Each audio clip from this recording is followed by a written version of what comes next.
Open line tonight, we are talking about the Ahmaud Arbery case, the young man in Georgia who was shot and killed about 2 months ago. But the case has just come to light in 2 arrests made of a father and son accused now of murder in the case. I want to get right back to the phone lines. This is going to be a short segment. So, Marie, the floor is yours. Go ahead.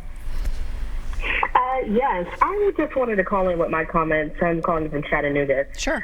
So the first thing that I want to say is that if the police and all officials involved had access to this video that has been the catalyst for getting some level of justice at this point from the very beginning, I think it's pretty ridiculous for people to say that it's not racial when it's the black people down in this city that actually had to pressure. They couldn't grieve. They couldn't bury Ahmaud. They had to pressure the powers that be for months. Do you understand how excruciating that would have to be? For months on end to push this to the national spotlight, to force the hands of the powers that be. To act like we don't live in the South, which has a long-standing history of lynching black bodies and individuals in various different forms, is even more ridiculous. But I think it says a lot about the psychology of America at this point. To me, it's not really as much of a racial issue as it is a human issue.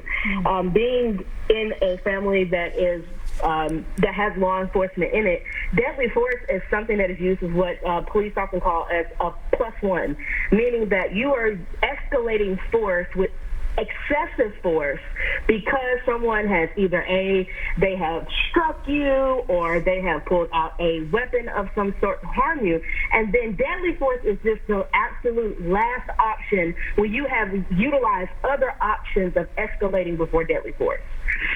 And so for it to be a situation of any unarmed individual, the thing that I want to advocate for is Ahmaud Arbery's humanity, just like I would expect with these 2 individuals.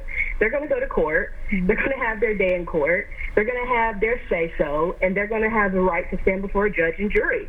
And if Ahmaud was accused of a crime in America as a citizen, he has those exact same rights. Accused is not guilty.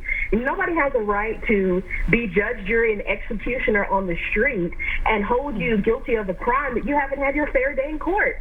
And they robbed him of not only his defense in life, but really his defense after life, by making it impossible for his family and his community to get a sense of loving kindness and benevolence from the government, and treating his case the exact same way that they would treat any white individual who would experience this exact same thing if it was a black person making a citizen's arrest. I would shudder to think that this would go down the exact same way. Maria, I think you could prosecute this case. They may be calling you. They keep going through prosecutors. I'm going to let it stand at that. We're going to take a quick commercial break, and I know that we have Arlene and Ray and Bobby on the line. We'll get to you right after this.